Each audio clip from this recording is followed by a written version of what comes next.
Ahí está Manu. Acá estoy, pude. Hola a todos. Hola, ¿qué tal, Manuela? Hola, Manu.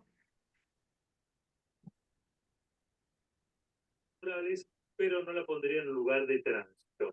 Sí, en un lugar para verlo un foco, un punto focal en un rincón de un jardín, y sobre todo lo que llaman X, por cero jardinería, cero con X, la cero jardinería.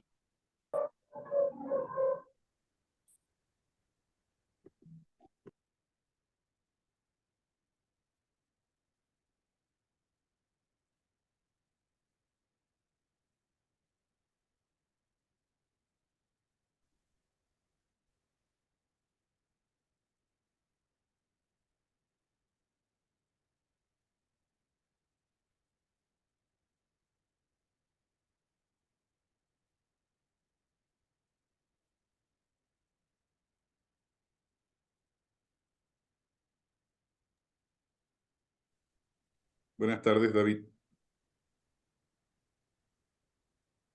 Hola, hola, buenas tardes, buenas noches para todos, todas.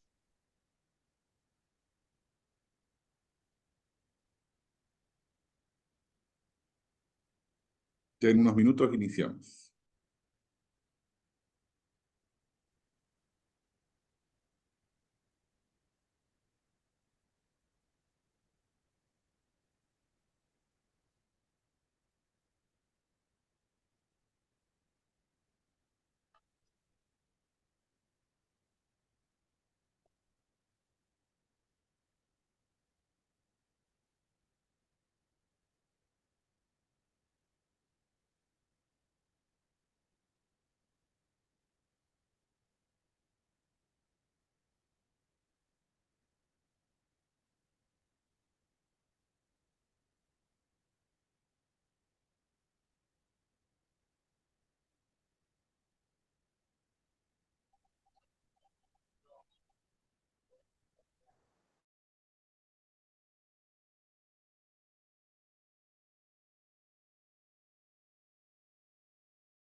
Bien, damos un minutito de cortesía y nos vamos a ir ya comenzando.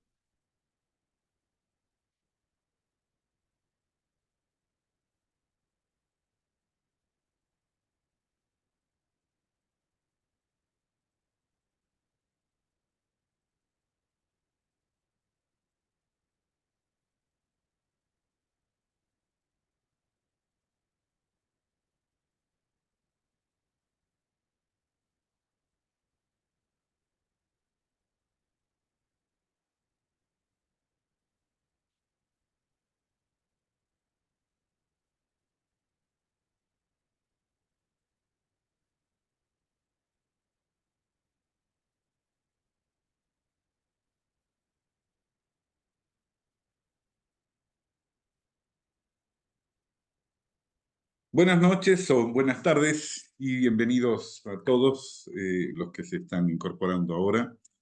Vamos a dar inicio a este primer conversatorio de este año 2024. Explicarles un poco el por qué, ¿no? Hacemos este conversatorio y en qué marco nos movemos. Bueno, todos los años, desde hace ya 50 años o 45, no, 45, 45, sí, 45 años, el CEFIT viene haciendo lo que sería la semana de estudios, una semana que se dedica a reflexionar sobre algún tema, y ya el año pasado, cuando terminaba la del 2023, comenzamos a preparar la de este año, con el tema género, diversidad sexual y teología. ¿Cuál era el objetivo? Bueno, el objetivo como centro de estudios y como centro de formación docente, las dos cosas, es poder iluminar estas realidades, ¿no? Todos saben que no es muy fácil el diálogo de esas tres cosas, ¿no? De la teología, del género y de la diversidad sexual. A veces los puentes están demasiado rotos o a veces no somos capaces de encontrar caminos que nos lleven a encontrarnos en ese camino, ¿no? Bueno, para preparar la semana de estudios nos pareció buena idea organizar una serie de conversatorios durante el año sobre distintos ejes. Este de hoy es uno de ellos, es el tema del reconocimiento de las diversidades sexogenéricas en las iglesias cristianas, la integración de la diversidad sexual en espacios religiosos, ser capaces de descubrir cuáles son esos núcleos problemáticos que a veces surgen en esa convivencia, en ese trabajo, ser capaz también de descubrir la pastoral que se va desarrollando sobre la diversidad sexual. Bueno, y este de hoy se va a centrar un poco en eso, ¿no? Nos van a acompañar hoy 4 personas, es decir, y en ese, ahora después los presentaré. Otro de los ejes sobre los que vamos a trabajar tiene que ver con el género, la diversidad y la teología directamente, ¿no? Ideas de la antropología, ideas de concesiones que a veces en la teología existen y que es difícil el diálogo con otras realidades diferentes a ese ámbito. El tema también de todo el tema del género y la diversidad sexual al interior de la Iglesia Católica en concreto, es decir, por ejemplo, en la vida religiosa, en las diócesis, cómo se integra cuando esa existencia dentro del clero, dentro de la vida religiosa, de la diversidad sexual, se trabaja, se habla, se conversa o a veces se le mete en el armario. ¿Qué implicaciones psicológicas tiene eso cuando tú le invitas a tus formandos o a las formandas a que sean sinceros, honestos, pero al mismo tiempo le está diciendo que algo tan constitutivo como es la diversidad sexual o la orientación sexual que alguien tiene no se puede tratar abiertamente porque expresamente los documentos te dicen? Y después el otro, digamos, el otro objetivo tiene que ver, el otro conversatorio va a tener que ver con todo el tema de la formación docente, ¿no? Es decir, cómo se trabaja la ESI, cómo se trabaja, cómo se forman los docentes que tienen que trabajar este tema. En fin, son distintos espacios.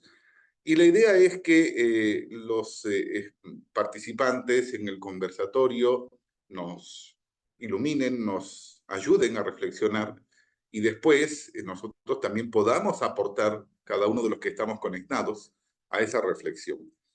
Llegar con un material de trabajo a la semana de estudios, donde durante la semana volveremos a replicar estos ejes, pero con otros participantes y sumando todo lo que hemos ido reflexionando durante el año.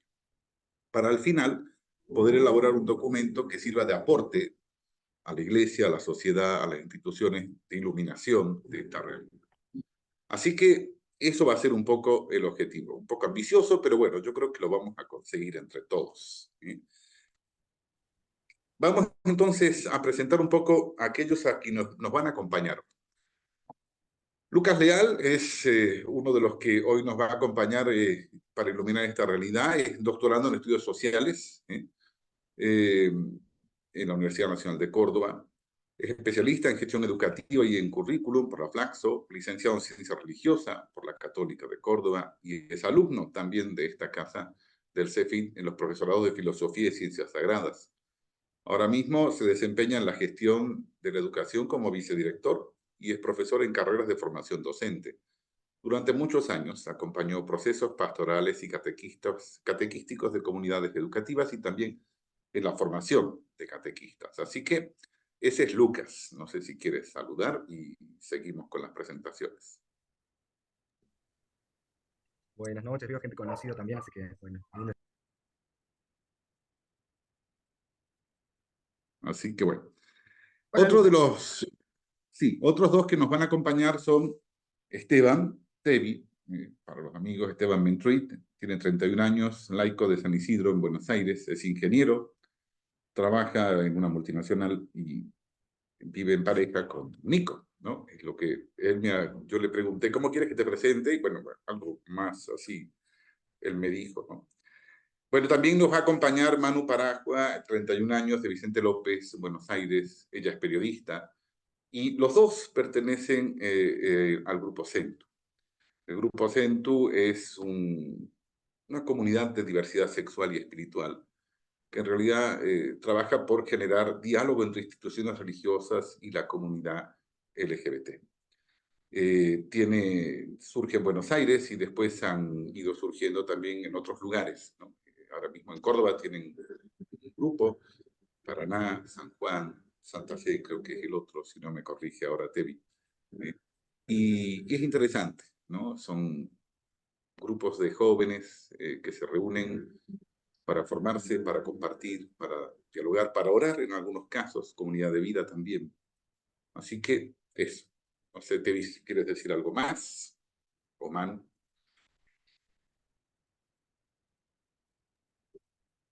No, qué linda esta propuesta, Alonso, y qué linda que sea eh, tan inclusiva en tantos aspectos. Sí, Centu nació en Buenos Aires, está ahora full en Córdoba, en Santa Fe, en Entre Ríos, Mendoza, San Juan, y hay muchos encuentros también de manera virtual, así que muy contentos con con lo que se está dando. San Luis también. Sí, adelante. ¿En San Luis están? En, en San Luis hay personas, pero no hay grupos de vida y como tanta presencia como formal, pero sí hay personas de San Luis que forman parte del grupo. Bueno, después nos pasan algunos datos para contactarlos. Yo estoy en San Luis. Ah, genial, genial, después te contactamos. Centu viene de El Centurión. ¿Se acuerdan de esa lectura del Evangelio donde está el centurión y que va a pedirle a Jesús que sane? Las traducciones normalmente hablan de que sane a su siervo, a su criado, pero en realidad Su chico. muchos biblistas hablan de su chico, es decir, su pareja, ¿no? Sí. Pero bueno, son esas traducciones. Bueno, de ahí viene centu, que es una reducción de centurión. Y el cuarto que nos va a acompañar es David Jesús de Pascual, que es ministro de la Iglesia Peregrina, pastoral y líder pastoral del Espacio de Espiritualidad Cristiana Inclusiva de Buenos Aires. Es coordinador del área de asuntos religiosos, filantrópicos del Hospital Zonal General de Agudos de Magdalena Villegas de Martínez de General Pacheco en Tigre, y también preside la Asamblea Cristiana de la Diversidad en Acción. Está cursando teología en el Instituto Sofía de San Luis, en Missouri. Fue líder pastoral de la Iglesia de la Comunidad Metropolitana de Argentina, miembro de la Fundación Otras Ovejas de Argentina. Y en relación a la comunidad, el Espacio de Espiritualidad Cristiana Incluyente de Tigre, en el área metropolitana de Buenos Aires. Nació en el año 2014, es como una misión de la Iglesia de la Comunidad Metropolitana, y desde el año 19 se consolidó como una comunidad autónoma y actualmente forma parte de la comunión de la Iglesia Peregrina. ¿Qué es lo que caracteriza más a este espacio en el que participa David? Bueno, es que no es un lugar físico en sí, ¿no? Sino que existe en tanto en cuanto la comunidad se encuentra. Es decir, que es dónde, cuándo y cómo las personas se reúnen. Así que eso es un poco, no sé, David, si quieres decirnos algo más o saludar. Bueno, buenas noches para todos, para todas y para todes. La verdad que un gusto, un honor poder participar de este espacio. Mi aporte no va a ser tan académico como el de los otros expositores, sino más bien desde el campo práctico. Así que, pero bueno, después les cuento más. No quiero extenderme mucho, pero sí expresarles toda mi gratitud por esta invitación. Bien, entonces vamos a comenzar. Más o menos son ahora las 19, tendremos hasta las 20:45, es decir, eran 2 horas de espacio. ¿Qué vamos a hacer? No sé ahora mismo cuántos estamos, pero estamos casi 85 conectados, o sea, mucho como para hacer después trabajo en grupo. Pero bueno, vamos a dedicar ahora 1 hora al menos, o hora y algo, a que Lucas, Debbie, Manu y David nos iluminen, nos acompañen. Así que, Lucas, si quieres comenzar, comienzas tú a acompañarnos. Después podemos, David, si quieres, y después Debbie y Manu, puede ser. Adelante. Bueno, espero que ahí se me escuche mejor que recién. Me puse los...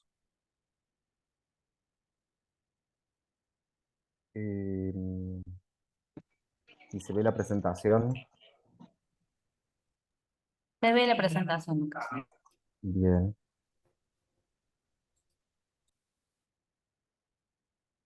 Ay, se me fue. Lucas, si te parece, mientras vos ubicas la presentación, les recomiendo a los participantes de esta llamada que mantengan su microfonito en silencio y en caso de solicitar hablar, lo pueden hacer levantando la manito y comentando en el chat también, a los meros fines de volver práctica la presentación. Perfecto. Bueno, quiero comenzar con un relato que escribí el año pasado, no el anterior,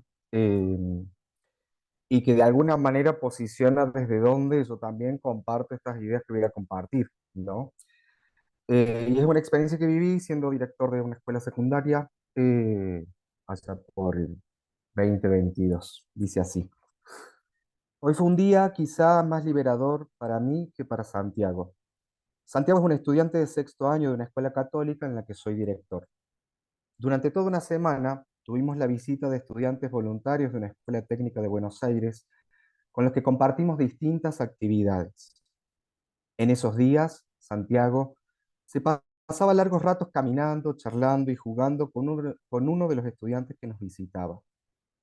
El día anterior a su partida, los vi sentados a ambos, la cabeza de uno apoyada en el hombro de otro y tomados de la mano.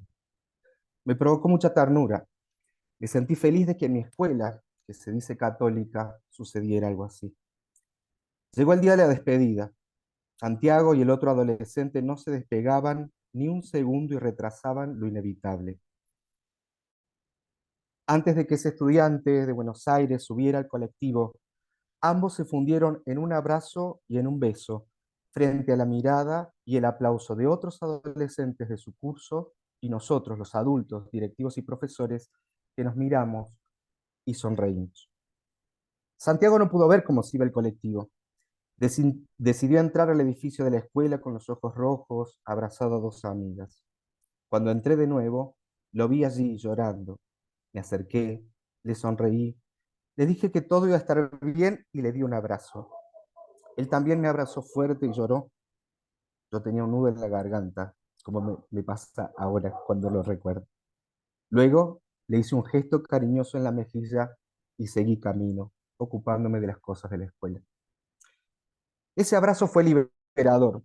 No sé cuántos para Santiago, pero seguro que para mí sí lo fue.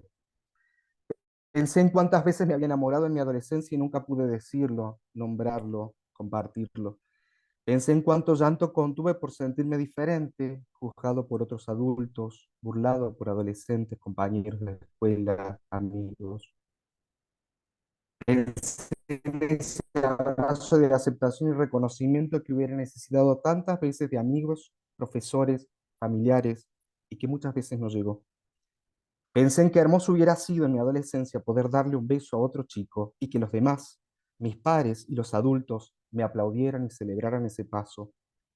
Pensé que yo hubiera querido ser aquel chico de 17 años que podía vivir ese amor de una semana, sin juicios, sin prejuicios, y llorar esa despedida acompañado, reconocido y legitimado en su sentir. Miro con algo de nostalgia lo que me hubiera gustado que fuera, pero miro con mucha esperanza y alegría este presente, esta nueva historia de la que Santiago y yo fuimos protagonistas ayer. Y me digo, qué suerte que tuve, qué suerte tuvo Santiago, qué bendición que haya llegado ese día, ese bendito abrazo. Ciertamente voy a presentar como algunas ideas de mi tesis de doctorado, ¿no? Y cuando armaba el proyecto, quien me acompañaba en el proyecto decía muchas veces para cuestiones vitales y existenciales, ¿no? Hacemos terapia y hacemos tesis, algunos. Bueno, yo en este caso hice terapia y tesis, ¿no? Y ciertamente hablar de este tema atraviesa mi propia historia, como pude compartir allí, ¿no? El contexto de la investigación que voy a presentar como algunas ideas en este tiempito. Pensé en cinco, ¿no?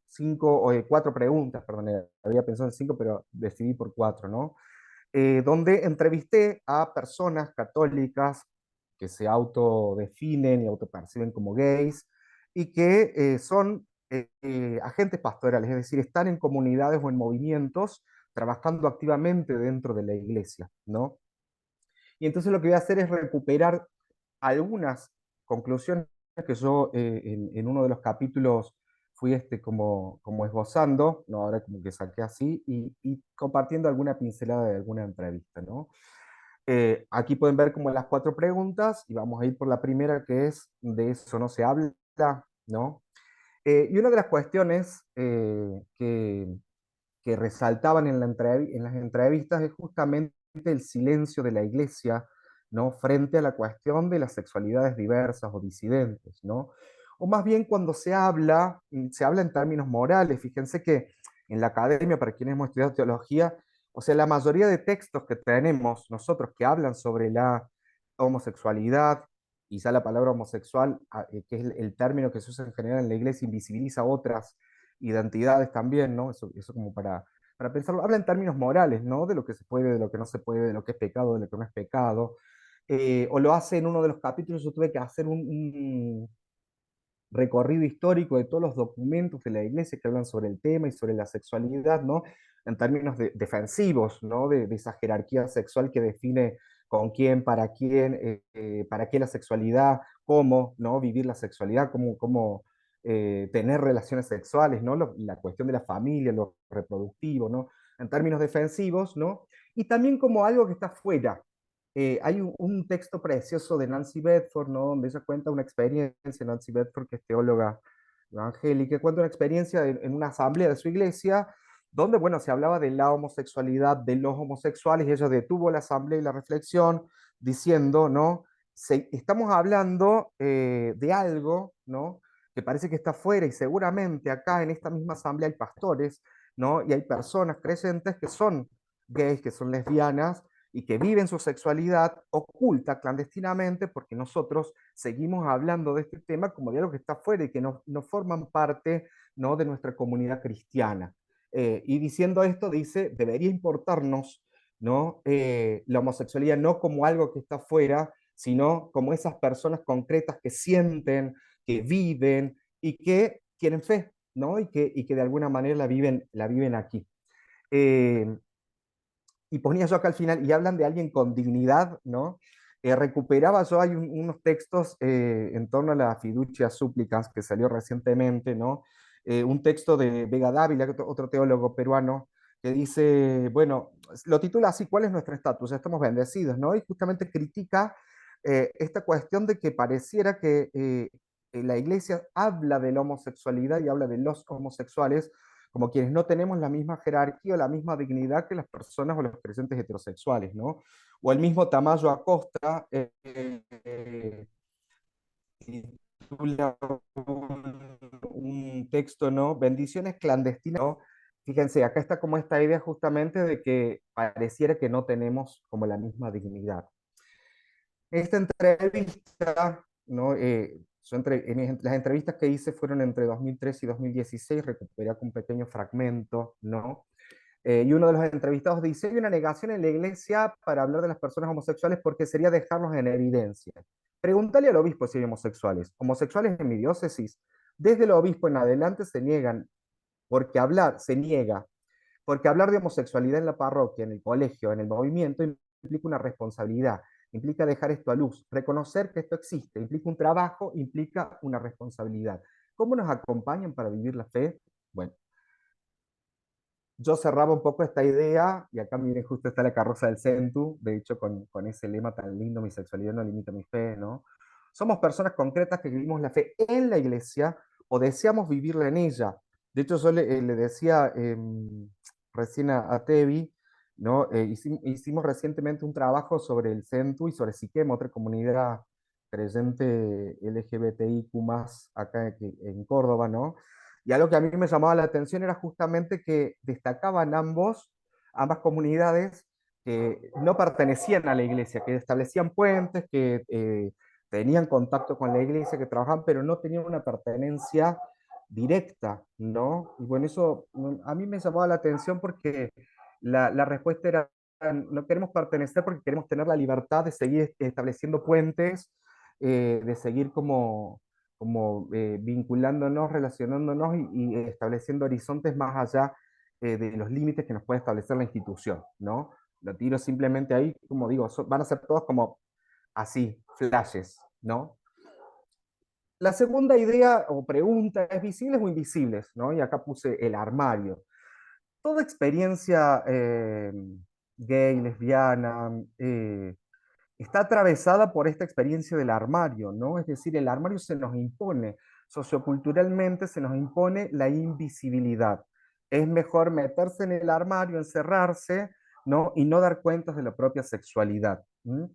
Y bueno, sobre esto hay como distintas también teorías cuando me ha tocado como hablar sobre el armario en la tesis, ¿no? Hay quienes, bueno, tienen esta idea de salir como un acto revolucionario, ¿no? O sea, hay que salir sí o sí del armario y que le guste a quien le guste y que no le guste a quien no le guste y bueno, y hay quienes dicen, bueno, el armario, entre todos los matices, ¿no? El armario es más bien, ¿no? Una estrategia defensiva en algunos contextos o algo que cada uno de nosotros maneja, abre o cierra de acuerdo a quienes o con quienes esté o el contexto en el que se encuentre, ¿no?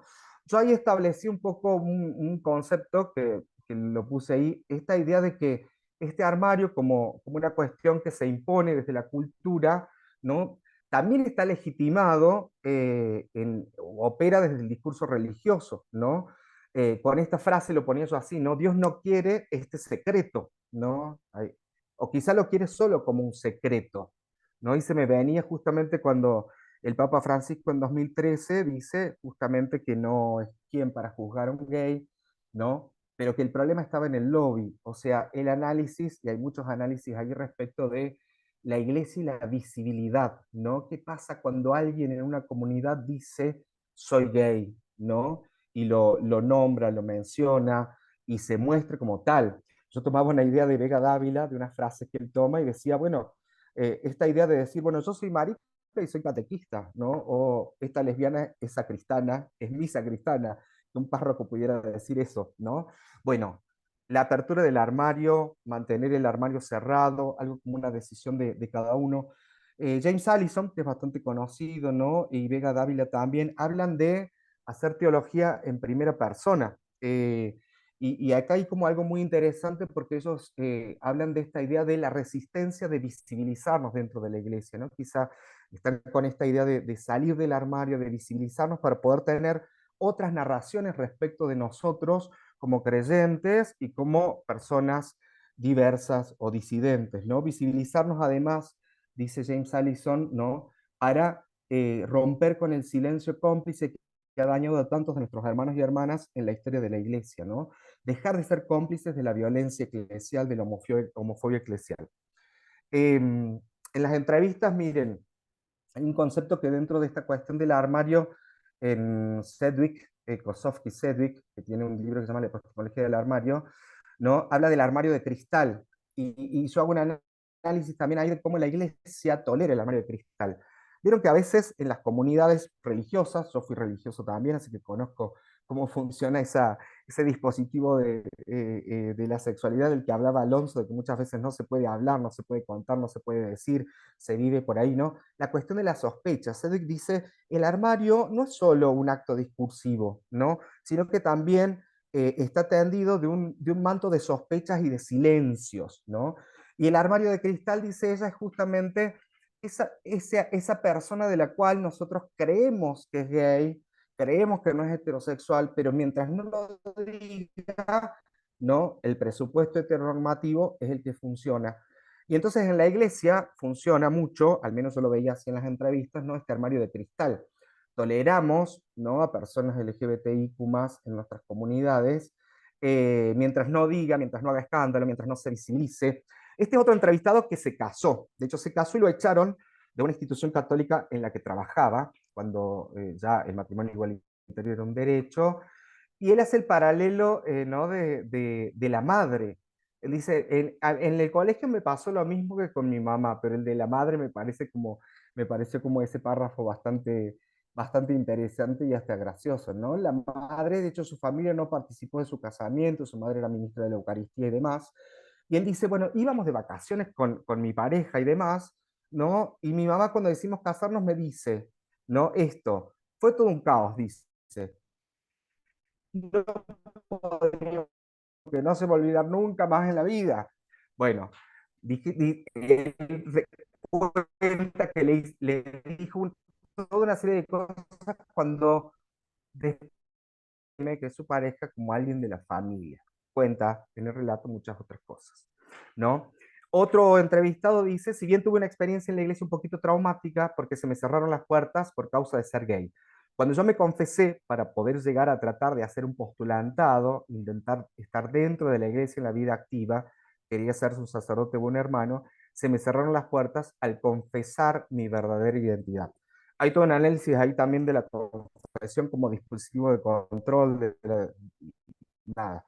Es como entrar en otras cosas con Foucault, pero bueno, alguien que dice la verdad sobre mí está mal y es capaz de expulsarme. Yo cerraba esta idea con este armario entreabierto, un poco una de las conclusiones que yo tengo, ¿no? Nuestro derecho a decidir cómo, cuándo, con quiénes y en qué contexto hablar sobre nuestra sexualidad, sin temor a perder nuestro trabajo, nuestra comunidad de fe o nuestra familia.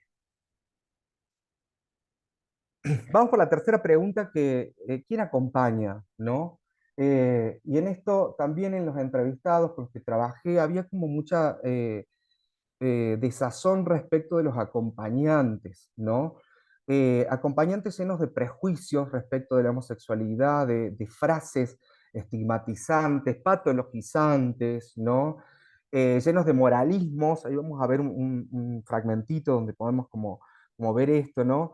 Dogmatismos o legalismos en el sentido que a muchos de ellos también los mandaban a leer el catecismo, por ejemplo, entre otras cosas, ¿no?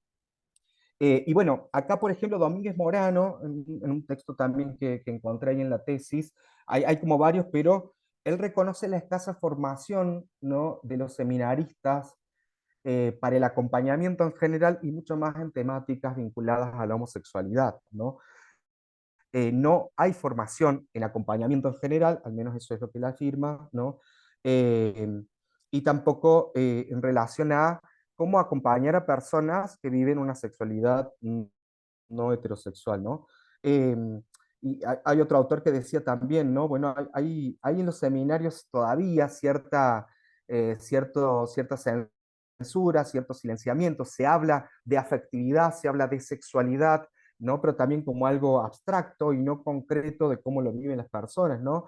Y esto sigue trayendo como o la misma segregación sexual, el prejuicio homosexual que hay, o la misma homofobia, ¿no? Es la que sigue operando allí y provoca estigmatización, provoca rechazo y demás, ¿no? Por ejemplo, entre las entrevistas, uno de los entrevistados decía, yo planteaba muchas veces la posibilidad de vivir en pareja, él se acompañaba, era laico, ¿no? De tener una pareja estable o de, digamos, salir del closet, y un sacerdote me dijo, no tenés que blanquear esto. En este caso, yo te tengo que acompañar y orientar porque una vez que te salgas, te vas a degenerar. Ahí vemos la cuestión del moralismo que les decía recién, ¿no? O pensar justamente que una persona por ser homosexual es promiscua. Bueno, hay toda una cuestión ahí de lo moral. Otro testimonio: estaba para hacer un compromiso como laico, y sí, antes de tomarlo me pareció bueno blanquear mi orientación. Estaba viviendo con un chico. La religiosa que estaba en ese momento a cargo nunca se había encontrado con un caso así. No sabía darme una respuesta. Yo le dije que bueno, que como decisión personal yo estaba bien conviviendo con un chico, en una relación, porque desde lo afectivo y lo emocional yo me sentía complementado, más sano también. Y me acuerdo que ella me contestó que lo tenía que quizá hablar con un sacerdote, que no dejara que la afectividad marcara una decisión tan fundamental de mi vida, que era la de consagrarse o hacer ese compromiso. No me alentó demasiado mi sexualidad distinta, y después hubo como un silencio. Tenemos derecho, y esto también en realidad lo rescato de lo que decían los entrevistados, ¿no? Tenemos derecho a ser acompañados en la vivencia de una fe que se proponga otras narraciones respecto de nuestra sexualidad. Somos plenos, somos felices, Dios nos ama. Última pregunta: ¿qué es ser humano? ¿No? Ya las mismas definiciones magisteriales que nos definen, primero como homosexuales, que en la historicidad del término, ¿no? Es un término médico, es un término que plantea una especie, ¿no? Siguiendo como un poco a Foucault, siguiendo como un poco la historicidad de ese término, ¿no? Y que de una diga que tenemos una tendencia intrínsecamente desordenada que sí o sí nos lleva como al pecado y nos lleva a actos desordenados, ¿no? Eh, Nos define, diría James Allison, como heterosexuales fallidos, ¿no? Es decir, no somos seres humanos plenos desde esta definición, ¿no? No somos seres humanos que podemos vivir nuestra sexualidad en plenitud, nuestra afectividad en plenitud, por no ser heterosexuales, es decir, por no cumplir con ese mandato heteronormativo o con lo que Butler llama, ¿no?, la matriz heterosexual, ¿no? Es decir, esta idea de que la biología, la orientación sexual y el género deberían tener un devenir lineal, ¿no? Y no pensar que también eso se construye, ¿no? Y eso se decide, y que hay contextos y que hay distintas claves para repensar eso, que la biología no es un destino, ¿no? Nuestros documentos siguen, ya lo decía yo en la primera pregunta, siguen anclados en un paradigma biologicista, ¿no? Donde esta idea de naturaleza humana, de la sexualidad, pareciera, ¿no?, establecer modelos a los que hay que ajustarse. Bueno, es una cuestión cultural, pero desde dentro de la iglesia justamente, ¿no?, está como respaldada, legitimada y validada por estos discursos, ¿no? La pregunta sería: ¿cuáles son los marcos de reconocimiento y qué nos hace humanos? Enrique Villó sacó recientemente, bueno, o el año pasado, un texto donde él hablaba de 3 paradigmas de la iglesia respecto de la diversidad sexual, ¿no? Uno era el del miedo, ver al homosexual o a las personas LGBTIQ más como una amenaza, ¿no? Y entonces, bueno, nada, al verlos como totalmente diferentes y demás, la iglesia plantaba bandera ahí como algo amenazante. El de la misericordia, el de la inclusión más bien, que era, bueno, no son heterosexuales, pero tengamos misericordia, acojámoslos con respeto, ayudémoslos a llevar el problema de su sexualidad, ¿no? Esta simetría que sigue bastante en muchas prácticas pastorales y en muchas reflexiones pastorales, porque cuando yo les contaba que había mucha escritura desde la moral, ¿no? También en lo pastoral hay cosas, pero están como desde esta simetría, ¿no? Bueno, Butler plantea eh, que justamente lo que tenemos que cambiar o modificar son los marcos de reconocimiento, es decir, eso que nos hace humanos, ¿no? Porque Enrique Villó dice: el tercer paradigma es el del reconocimiento, reconocer la homosexualidad como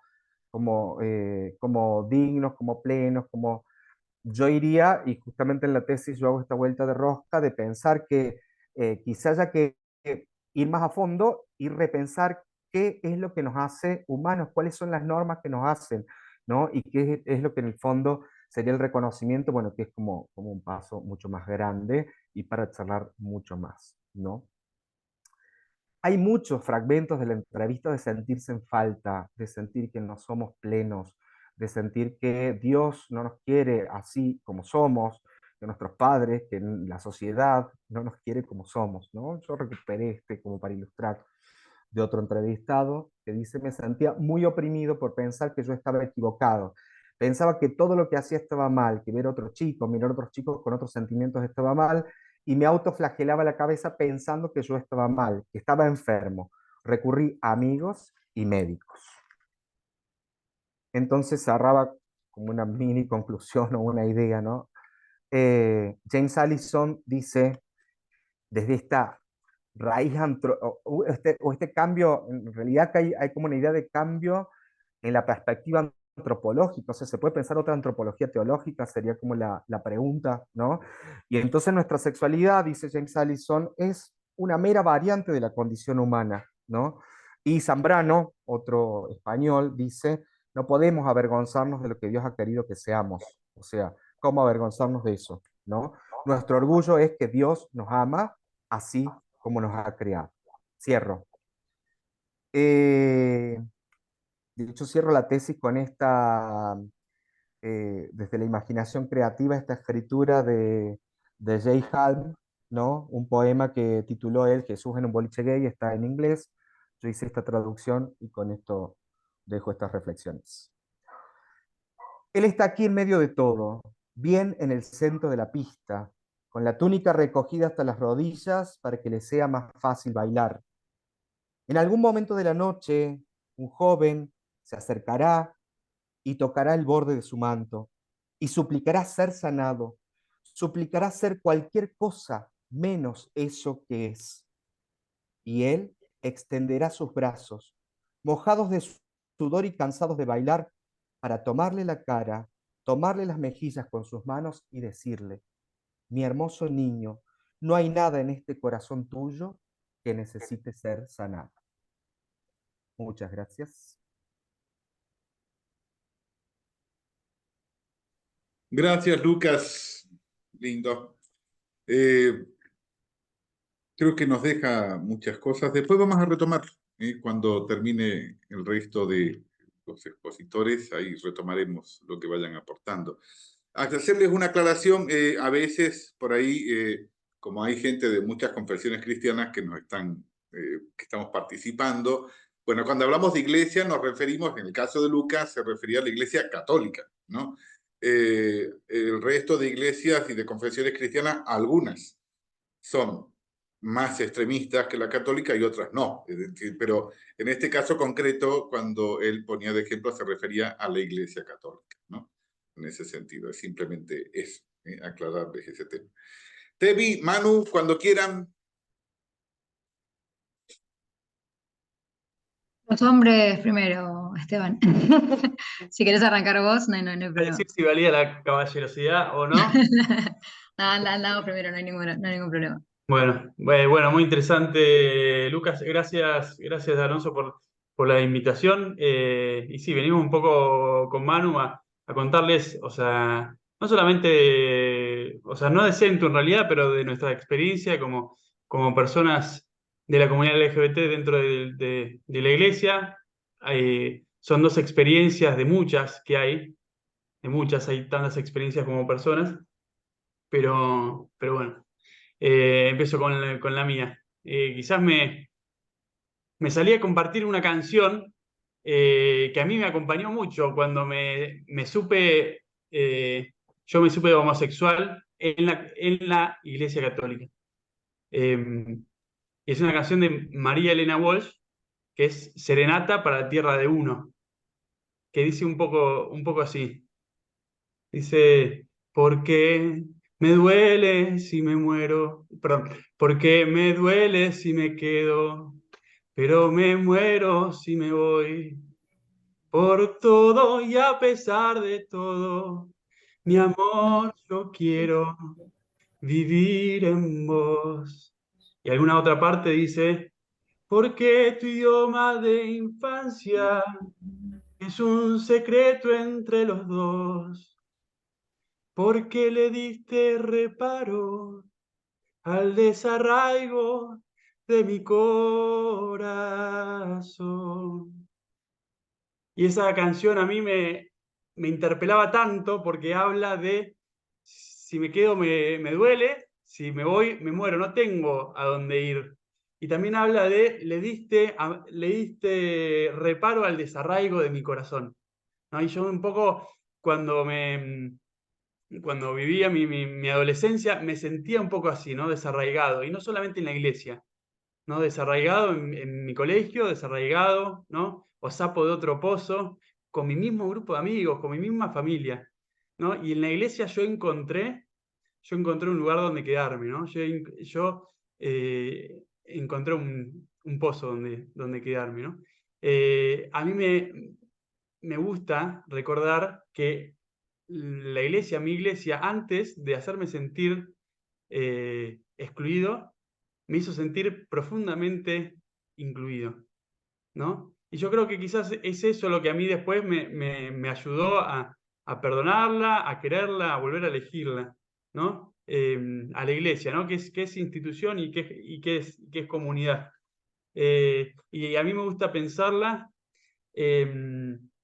como la madre iglesia, pero me gusta también bajarle dos escalones y decir que es mi vieja, ¿no? Yo creo que si le decimos mi vieja, la hacemos un poco más terrena, le damos la chance de equivocarse, ¿no? Mi vieja es autoridad en cariño, pero a veces no está actualizada, pero a veces es terca, pero a veces tantas cosas, ¿no? Bueno, mi vieja también. A ver, ¿de qué vieja hablé primero? Y yo creo que a mí me sirvió sentirla así a la iglesia, ¿no? Con este derecho de equivocarse, con este derecho de ser realmente pecadora, ¿no? También como lo soy, realmente humana. Yo siento que a veces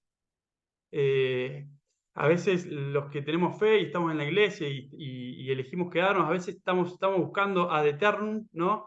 La aceptación de nuestra vieja o la validación, ¿no? de nuestra vieja para cruzar la calle, para salir con una persona, y quizás, viste, una relación madura con cualquiera de nuestras viejas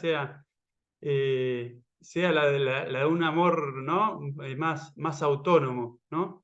Eh, eh, y con un amor autónomo, yo creo que algunas cosas se pueden encarar distinto, porque si es un amor más autónomo, entonces no dependo tanto del documento o de lo que digas o lo que muestres o lo que... Porque mi amor, que es amor a Jesús, que es ese nuestro Dios, ¿no? Es uno. Y después mi vieja es la que da consejos, es la que ya hizo un camino e intenta, como puede, acompañarme. eh, pero yo creo que si la mirada la ponemos no tanto en la aprobación de una institución, que a todo esto todas las instituciones hoy están en crisis, ¿no? No solamente la iglesia, sino tantas otras. Pero si ponemos foco en que nos acepte la institución y en vez de ponerlo en Jesús, quizás cuesta distinto. Yo siento que a veces pasa eso. Lucas un poco también mencionó, viste que a veces, incluso la iglesia con toda la buena intención de querer acercarse, ¿no? De querer acompañar, y a veces nos mira desde arriba, ¿no? Los pobrecitos homosexuales, además nos pone a todos en una misma bolsa, somos todos homosexuales, ¿no? Es mucho más rica la diversidad, pero bueno, la capacidad de entender.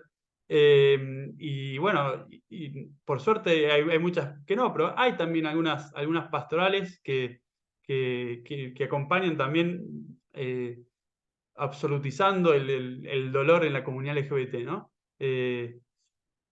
Pero yo creo también, yo creo dos cosas, ¿no? Uno, cuando amás a la institución como a tu vieja, dejás de buscar culpables, ¿no? Uno busca culpables cuando es adolescente y después, si ya tuvo un camino recorrido, ya vuelve a la casa de sus viejos con otras intenciones más que recriminar. Y entonces, yo creo que está bueno, en vez de buscar culpables en instituciones, en personas, ¿no? Tratar de encontrar las dinámicas que nos excluyeron para desactivarlas, ¿no?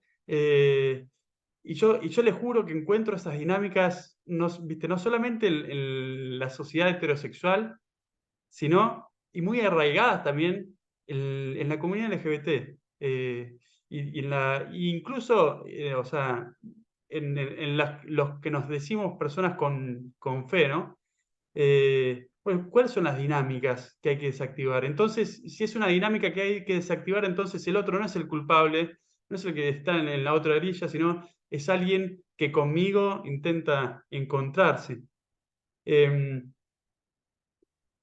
Pasa, pasa mucho también de tema de lenguaje, ¿no? En el encuentro que tuvimos en San Juan con Alonso, una participante levantó la mano y dijo, che, yo quiero acompañar, pero la bandera LGBT para mí significa tantas cosas que no son el Evangelio, ¿no?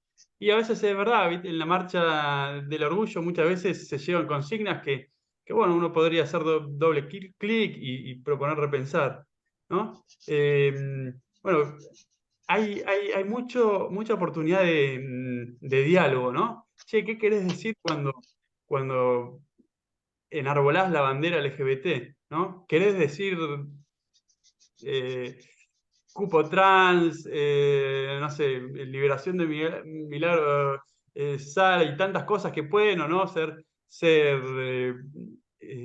acompañadas por todos, o es algo más, ¿no? Y lo mismo pasa con nuestra cruz, ¿no? Lo mismo pasa con nuestra cruz. Tantas personas de la comunidad LGBT, ¿no? Tantos que nosotros meteríamos en una misma bolsa diciendo son ateos militantes, que la cruz en vez de amor, en vez de reconciliación, en vez de perdón, le significa inquisición, le significa imposición de valores, le significa castración, ¿no? Y para mí es importante ahí, en esta temática que tiene mucho con la identidad, ¿no? Y cuando hablamos de identidad, muchos nos ponemos muy a la defensiva, ¿no? Bueno, en ese sentido, el diálogo eh, es doblemente necesario, ¿no? Che, no estoy acá para violentar tu identidad, y tu identidad de homosexual, de bisexual, de transexual, tu identidad de católico, de ateo, de cristiano, de evangélico. Estoy acá para entender y para encontrarnos. Y yo cierro con esto, así como la iglesia para mí me dio un refugio, y fue un lugar donde me sentí incluido, ¿no? Y quise empezar con eso positivo de la iglesia.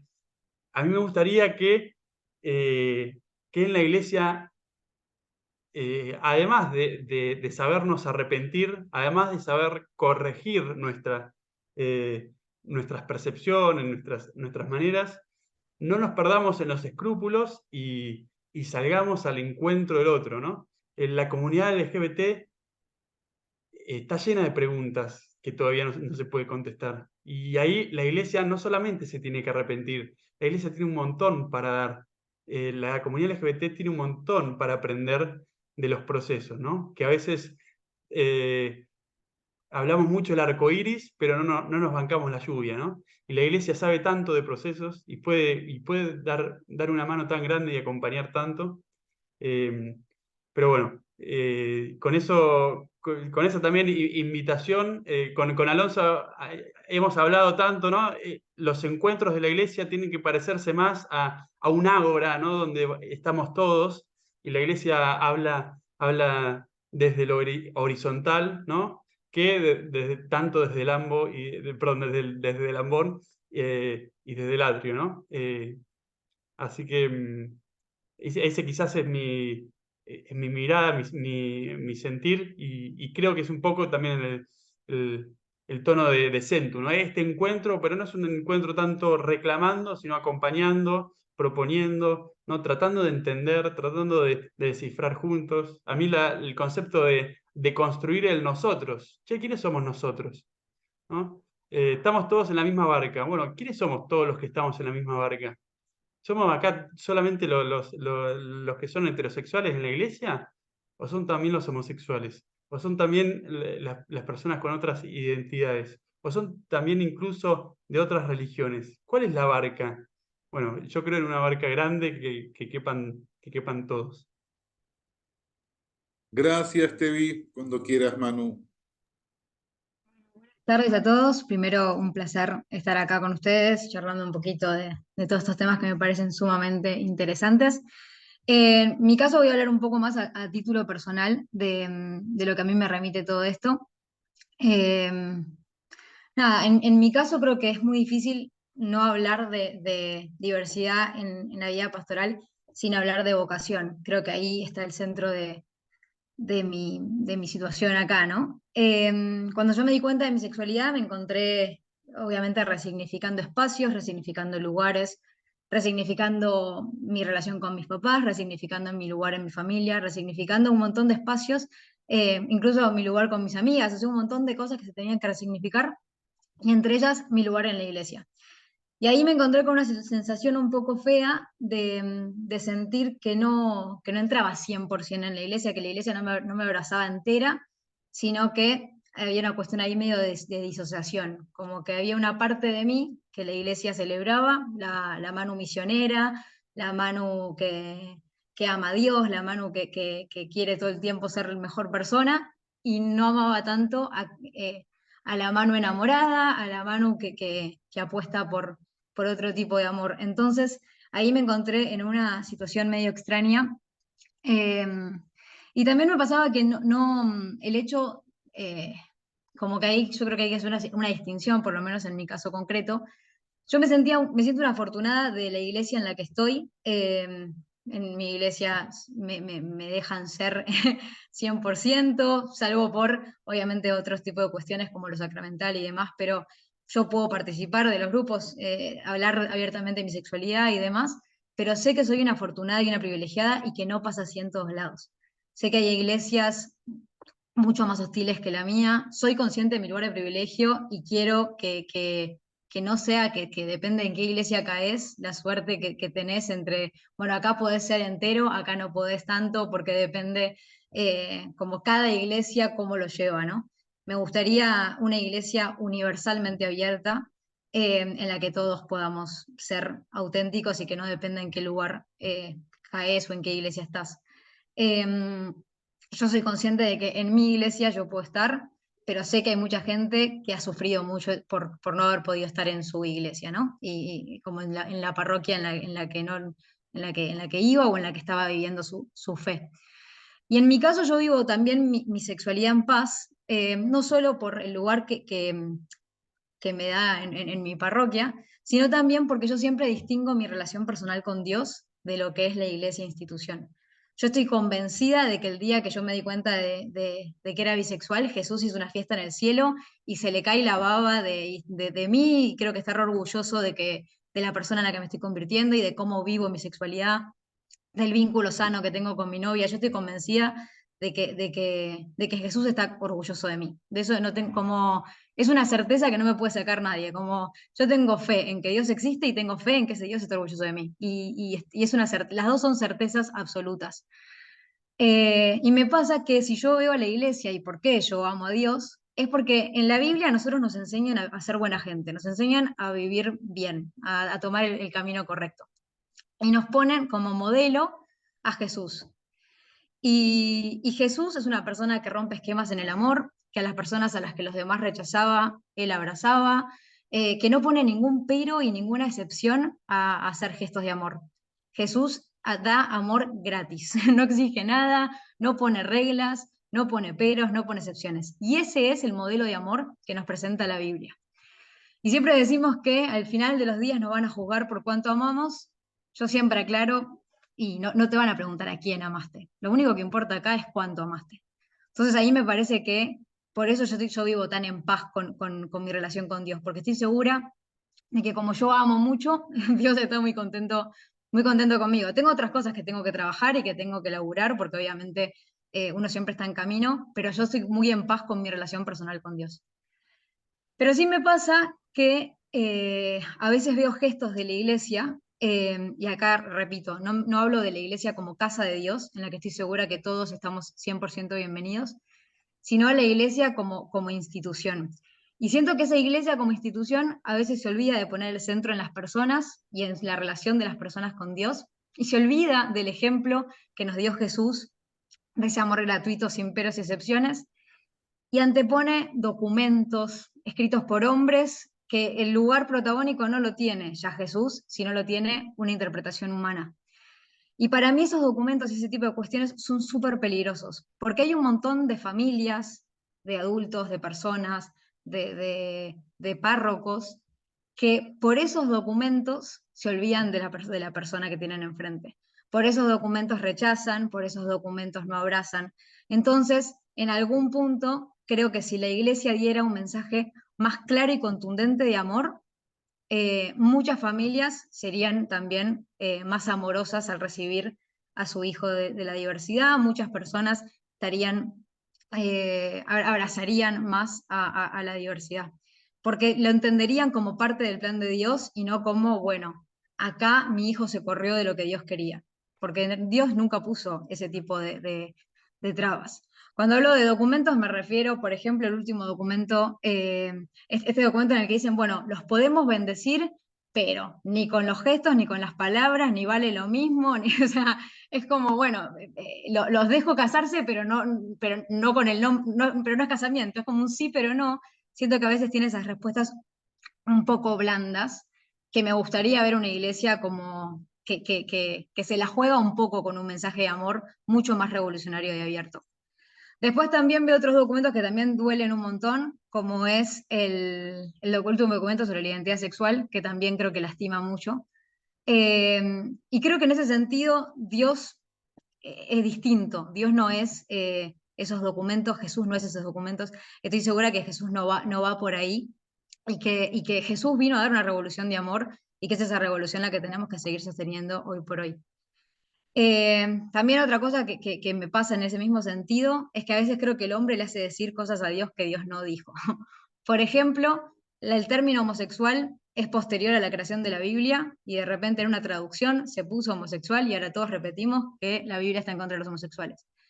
Entonces me parece que ahí hay algo que se tiene tenemos que volver para atrás y volver a pensar en qué ejemplo de amor nos dio Jesús y no tanto que dicen como los hombres sobre ese amor que dio Jesús. Como creo que a veces nos olvidamos de lo fundamental y nos quedamos como anteponiendo documentos por sobre personas. Y creo que es importante que volvamos a ese concepto un poco más del amor de Dios y de ese Jesús que abraza a todos, porque hay algunos símbolos y gestos que aún suceden que duelen un montón. Por un lado, esos documentos que decía, pero por otro lado también hay familias que mandan a sus hijos a terapia de conversión o cosas así, que todavía existe en el 2024. A mí me parece lo más cavernícola del universo, perdón el término y la falta de formalidad ahí, pero realmente no puedo creer que esas cosas hoy existan y que no haya un mensaje más profundo, más claro de que por ahí no va, de que eso no es de Dios. Realmente me gustaría ver una iglesia más comprometida en empezar a cambiar ese tipo de cuestiones. En mi caso, yo no elijo, y ninguna persona, ni de la diversidad ni de la no diversidad, nadie elige de quién se enamora y nadie elige quién es, ¿no? Una persona trans tampoco elige quién es, lo vive y lo transita. Sí, todos podemos ver qué hacemos con eso que somos, pero nadie puede, no está en el orden de la elección. Por eso creo que Jesús nos ama como somos y eso es innegable. Entonces, para cerrar, me gustaría contarles una anécdota. Una vez en un retiro, nos hicieron dibujar la vocación, y por eso yo decía que no puedo hablar de vida pastoral sin hablar de vocación. Y yo cuando tuve que dibujar mi vocación, dibujé una iglesia con una piedra en la puerta y la iglesia con heridas. Y yo muy chiquita, tratando de ponerle como curitas a esa iglesia para tratar de ayudar a sanarla, y yo también tratando de correr esa piedra. Es muy difícil, no es un camino para hacer solos, por eso también celebro que acá haya tantas personas en este chat involucradas y con deseo de transformar la iglesia desde adentro, porque creo que lo que uno ama lo tiene que cambiar desde adentro. Siempre pasa en todos los aspectos de la vida, política, lo que fuere, que nosotros creemos que si lo amamos tenemos que esconderle las miserias, como, no, bueno, si yo soy de tal partido político y hacen una macana que no me gusta, mejor lo escondo. Si creo en esto, mejor. Yo creo que si uno ama algo de verdad, como yo amo la iglesia, uno tiene que decir, acá la está pifiando. O sea, tenemos que querer una iglesia mejor y para eso nos tenemos que quedar adentro y no tenemos que negar que se puede tener una iglesia mejor. Y a mí me pasa eso, yo me siento realmente parte del plan de Dios y amo tanto a la iglesia que realmente quiero y sueño con una iglesia que abrace a todos. Y como dice el Papa Francisco, que sea para todos, todos, todos, ¿no? Una iglesia en la que realmente entremos todos. Yo diría para todos, todas, todes, ¿no? Pero que sea realmente una iglesia de puertas adentro, de puertas abiertas, perdón. Y creo que ese es un poco el llamado de Francisco cuando dice hagan lío. Creo que en algún punto él dice, che, si la iglesia la pifia, ustedes levanten la mano, no se queden callados. Vayamos hacia una iglesia mejor, vayamos hacia una iglesia para todos. Yo realmente creo que Francisco, cuando dijo eso, quería que hagamos esto, quería que tengamos este tipo de charlas, quería que nos replanteemos la iglesia. Realmente creo que ahí hay algo muy de fondo, ¿no? De que realmente hay una oportunidad de crecimiento y la iglesia puede ser mejor, como todos podemos ser mejores. Me acuerdo cuando le conté a Edu Mangerotti, que es el cura que me acompaña en mi parroquia, que yo era bisexual y le dije, bueno, ¿y ahora qué? ¿Me tengo que ir? ¿Cómo funciona esto? Y él me dijo, no solamente no te tenés que ir, sino que la iglesia te necesita adentro. Si queremos una iglesia abierta, necesitamos que la diversidad esté adentro. O sea, no podemos soñar con una iglesia abierta y ustedes yéndose. O sea, no solamente te pido, no solamente te aceptamos, sino que te pido que te quedes adentro. Es necesario que la gente diversa forme parte de la iglesia. Y nada, ahora sí, última cosita que digo, cuando descubro mi sexualidad hay una canción muy parecida a Tevi que los dos fuimos a hacer lo musical, yo no voy a cantar, solo leeré la letra. Una canción de Cani García que dice, ¿a quién se le ocurrió que era pecado estar enamorados? Y a mí esa frase me marcó un montón en mi apertura y en mi aceptación y en mi abrazarme. Y sí le cambiaría esto de a quién se le ocurrió que era pecado ser, ¿no? Porque creo que también la orientación sexual y la identidad sexual, mucho más la identidad sexual, habla de quiénes somos, ¿sí? Es como yo no puedo correr esta parte o borrar esta parte de mí y entrar en la iglesia, bueno, dejo esta parte y entro. Es imposible, es imposible dividirnos y realmente creo que no podemos ser. No puede ser pecado existir, o sea, es ser lo que somos. Como ahí creo que es muy necesario que lo veamos desde ese lugar.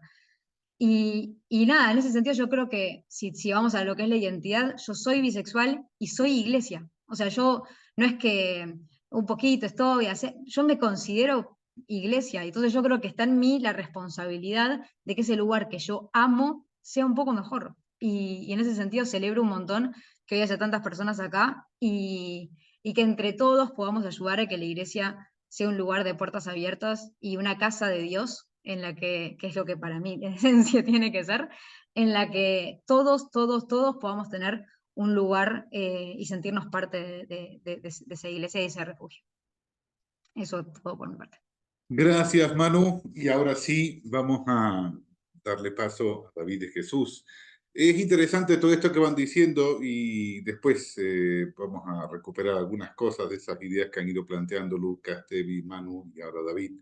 Pero siempre queda esa pregunta, ¿no? Es decir, ¿cómo una iglesia que tiene como mandamiento principal el amor acabó, digamos, condenando al amor? Acabó excluyendo al amor o a una manera de amar, ¿no? Y validando solo algunas maneras de amar, siendo que Jesús hizo todo lo contrario, ¿no? Pero sí, son preguntas que quedan ahí. David, cuando quieras, tu turno. Bueno, gracias Alonso. La verdad que un gusto escuchar a Tevi, a Manu, a Lucas. Quisiera también enviar un fuerte abrazo a través de la virtualidad, la distancia, a Silvia Casou, que mencionó algo ahí en el chat acerca de la pérdida de su hijo, así que abrazarte fuertemente. Y ojalá que algún día el Señor nos permita encontrarnos para poder darte ese abrazo. Creo que tal vez esas preguntas que bien formulabas, Alonso, son necesarias. Yo pienso que tal vez el pecado o el peccatum, que es mover el status quo en realidad, porque de eso se trata esta conversación. Ciertamente, como decía Manu, somos privilegiados de poder estar hablando en este encuentro virtual, porque en otros contextos esto no sería posible. Por ejemplo, en África hay 32 países que criminalizan la homosexualidad. En Uganda, por ejemplo, 2 personas del mismo sexo que elijan tener relaciones consensuadas, es decir, que están de acuerdo, personas adultas que tienen consenso, pueden ser encarceladas. Y también hay propuestas que pretenden incluso radicalizar esto aún más y tildar directamente, como bien decían anteriormente, que directamente ya el hecho de ser homosexual sea un delito, lo cual nos pareciera una locura, pero eso está sucediendo hoy en otros territorios, eso sucede hoy en otros contextos. Yo no vengo de un trasfondo católico, apostólico, romano, vengo de un contexto más bien evangélico, entonces tal vez voy a tener una mirada diferente, pero a la vez muy parecida. Me sentí totalmente identificado porque creo que miramos con unos lentes parecidos, ¿no? Y en eso me preguntaba a veces con qué ojos estamos mirando y leyendo los textos sagrados, con qué ojos estamos acercándonos a la divinidad y con qué lentes estamos mirando a nuestros hermanos, hermanas y hermanes. Creo que es muy importante y parece que se instala cada vez más como algo imperativo el poder hacer cierta distancia de las construcciones institucionales para poder hacer un volver a la fe.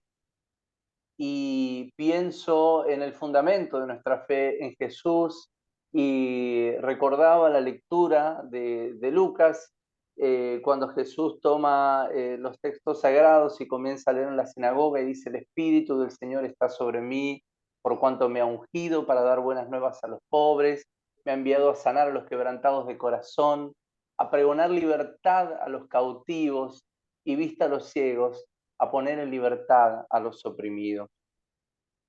¿Y quiénes son hoy? Podríamos preguntarnos, esos oprimidos, esas oprimidas, esos cautivos. Bueno, ciertamente forman parte de ese grupo aquellos y aquellas a quienes se quiere seguir empujando dentro de los closets. Y déjenme decirle que dentro del closet no hay vida. Adentro de un closet uno se asfixia. Estar dentro del closet es un símbolo de muerte, no es un símbolo de vida. Sin lugar a dudas, cuando hablamos, me pregunto, ¿no? de los lobbies, a veces que dicen, no, pero hay lobbies de esto, de lo otro, y quisiera preguntarme acerca de cuál es el lobby gay o el lobby homosexual. A mí me interesan, por ejemplo, hablar más de los lobbies económicos, especulativos, que dañan la tierra, que saquean a los países, porque en definitiva el movimiento de lucha LGBT contemporáneo trabaja por establecer un piso de igualdad de derechos. Ahí Manu nos dijo algo muy interesante, ¿no? Que puede participar en su comunidad, sin embargo, tal vez en algunos aspectos sacramentales no puede estar plenamente incluida quizás. Y yo me pregunto, digo, ¿eso no nos hace de alguna manera creyentes de segunda categoría? Es decir, somos bienvenidos y sí, te queremos y está todo bien, pero, y esto lo digo para todas las iglesias, de cualquier denominación, digo, porque esto no es algo exclusivo de ninguna denominación, ni ninguna expresión del cristianismo, ni del cristianismo en sí como religión. Esto lo podemos traspolar esta discusión a otros espacios y a otras expresiones de espiritualidad y religiosidad. Y muchas tradiciones y muchos espacios dan la bienvenida, pero a veces nos da un gusto a las personas que somos de la diversidad como un tanto engañoso. Es cierto que hay excepciones muy honrosas y maravillosas, como las comunidades en las cuales participan nuestros hermanos y que realmente tienen una mirada muy incluyente y muy diferente a la de otros espacios. Pero lo cierto es que no es la media que encontramos al salir y caminar y hacer nuestros recorridos de fe. En lo personal, tuve que desertar de algún modo de mi iglesia de origen porque estaba cada vez comprometiéndome más, participando más, formándome más, involucrándome y se había puesto álgido el tema porque yo sabía en mi interior quién era y era una época en la cual los discursos en contra del movimiento de la diversidad sexogenérica empezaba a sonar cada vez muy fuerte. Y recuerdo que un día vino, yo compartía las alabanzas y siempre estaba dirigiendo los servicios y demás, y un día vino un ministro que dijo, ¿por qué hay siervos de Dios que predican y son homosexuales? Y culpaba a esos ministros y ministras como a través de su servicio de alguna manera homosexualizar a la feligresía. Y esto demostraba, como lo nombraba ahí Lucas al inicio, también la falta de herramientas, la falta de perspectiva, la falta de información que tienen tantos ministros y tantas ministras que están al frente de comunidades. Y esto es importantísimo porque necesitamos tener herramientas concretas. Las ciencias se han desarrollado e iluminan estos procesos de reflexión, iluminan nuestras discusiones, iluminan nuestras conversaciones.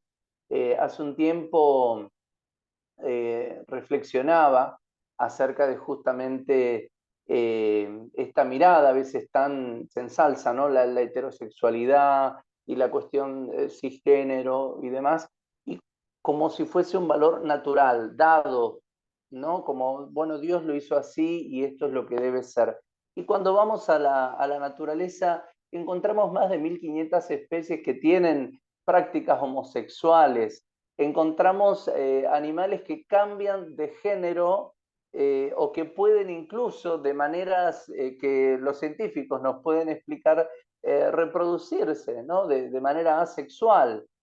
Hace poquito en nuestro país, dos cóndoros, creo que eran unos cóndoros o águilas, unos animales que lograron poner huevos y siendo que habían eliminado a las hembras para que no continuaran reproduciéndose. Y sin embargo, la naturaleza encontró su camino y uno de estos animalitos se hizo trans, emigró, transformó de alguna manera su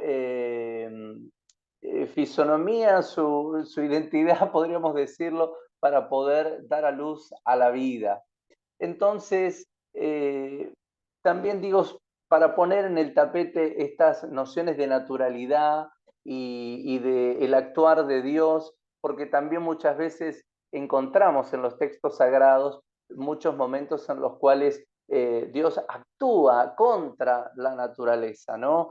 Profetas que oran a Dios y se detiene el sol, y distintas acciones que realiza la divinidad como una manifestación contra natura, si quisiéramos decirlo, ¿no? Entonces, digo, son para poner también categorías de análisis que aparecen en los debates, ¿no? Porque muchos van a decir, che, esto es natural, no es natural. Bueno, pero tenemos que mirar todo el abanico de la creación y entender que la heterosexualidad y la identidad cisgénero son una posibilidad en un abanico de muchas tantas que nos ofrece la naturaleza misma. Y toda la naturaleza entendemos y creemos las personas de fe que es obra de Dios, es obra de la divinidad.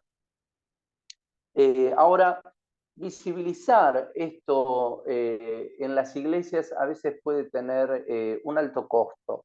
Nuestros hermanos rusos, por ejemplo, viven un escenario también muy difícil. Hace muy poco tiempo, creo que en marzo de este año, el gobierno ruso denominó al movimiento LGBT internacional como un movimiento extremista y por ende prohíbe toda propaganda, toda simbología, toda manifestación. Aseguran para el afuera que, bueno, esto no es para, digamos, afectar la vida personal de sus ciudadanos y ciudadanas. Pero si no puedo tener ningún símbolo que me represente, si no puedo salir con mi pareja de la mano, si no puedo tener un espacio de encuentro, si no se va a tener en cuenta mi perspectiva como persona de la diversidad a la hora, por ejemplo, de acceder a la salud, entonces, ¿cómo es que no me afecta esta prohibición en lo personal? Y esto cuenta con el aval de la Iglesia Ortodoxa rusa, que tienen ahí el patriarca Kirill con el presidente Putin, tienen una cercanía evidente, pública, y bendicen incluso el conflicto armado ahí que está sucediendo con Ucrania, bendicen una guerra y salen a perseguir a personas de la diversidad. Entonces me pregunto, ¿qué está pasando con la iglesia? ¿Qué pasa con nuestros hermanos y hermanas? ¿Dónde están puestos sus intereses? ¿Y cuál es el lobby que ellos llevan adelante entonces? Sí, muchas instituciones, tal cual, Mabele. Podemos encontrar ejemplos, seguramente a todos se nos vendrán tantísimos ejemplos. Pero lo cierto es que en estos lugares, por ejemplo, esa visibilidad que nosotros podemos tener aquí puede ser una condena a la vida. Puede significar que terminemos presos, que terminemos hasta muertos, porque hay videos públicos donde las personas se organizan y engañan a personas para generar encuentros y las violentan y les hacen barbaridades y los suben como si nada fuera. Y si nosotros ponemos en nuestras redes que somos orgullosamente homosexuales, quizás las redes sociales no censuran, pero estos videos y a estos ataques contra la diversidad parece que el algoritmo no los detecta y allí no hay ningún problema. Entonces, vuelvo a preguntarnos, quizás, o vuelvo sobre lo que dije al inicio, ¿no? Quizás todo esto que estamos conversando, lo que está haciendo es tambalear ese status quo, ¿no? De redefinir de qué hablamos cuando hablamos de dignidad para todas las personas, de bienvenida para todas las personas, de qué hablamos cuando hablamos de comunidades de perdón, de liberación, cuando hablamos de una iglesia que sana y que sigue al resucitado y que va en su camino sembrando libertad y resurrección. Porque perseguir a la diversidad sexual, estoy seguro que no tiene que ver con los planes de Dios. Y yo creo que si Jesús estaría aquí con nosotros, que él sin duda lo está, no estaría de acuerdo en andar persiguiendo con machetes, como sucede en África, no estaría de acuerdo en sancionar leyes que persigan a las personas de la diversidad. Y estas puertas que se cierran en las comunidades de las distintas iglesias terminan siendo para muchos de nosotros y nosotras una invitación a vivir la fe de otra manera. Por eso algunos y algunas nos organizamos entre pares. No conozco en profundidad cómo se organizan y comparten los chicos de Centu, pero por ejemplo nosotros hace muchos años, hace poquito estamos celebrando 10 años, empezamos a organizarnos en la ciudad de Tigre, en la zona norte de Buenos Aires, personas de la diversidad sexogenérica, y a reunirnos, a empezar a compartir. Contábamos ahí con el apoyo al inicio, o más bien con el aval, porque yo estaba participando en la Iglesia de la Comunidad Metropolitana, que es una denominación internacional, y con el tiempo teníamos una identidad local tan marcada y una acción misionera tan fuerte, que difería un poco del modelo que venía desde el norte hacia aquí. Entonces decidimos hacer una salida comunitaria y es ahí donde el camino nos encuentra con otros hermanos y hermanas y caminamos también trabajando en red. Y de hecho este testimonio y este tiempo de servicio ha sido recopilado y aprovecho a pasar el chivo, por la editorial Routledge, en un libro muy bonito que se llama Queer Minister Voice from the Global South. Es el testimonio de nuestra comunidad que está volcado en este libro, que les invito a que lo puedan buscar para poder conocer otras experiencias de comunidades de personas LGBT, para personas LGBT, pero abiertas a toda la comunidad. Hablaban también los chicos, a veces ahí algunos ministros y personas se preocupan por la degeneración que puede llegar a acontecer, ¿no? Cuando uno quizás sale del closet o no sé cuál es el imaginario que tendrán, pero muchas veces, como me sucedió a mí en el inicio, cuando tuve que irme de mi iglesia, las personas LGBT terminamos buscando comunidades alternativas y a veces esas comunidades están en los antros, como leían ahí el poema, ¿no? de Jesús en el bar. A veces son esas nuestras comunidades que nos salvan, son esas las comunidades que nos contienen. Y a veces en esos espacios circula el alcohol, circula la droga, está el sexo a la orden del día como un espacio de refugio y casi como para invitarnos a buscar una identidad.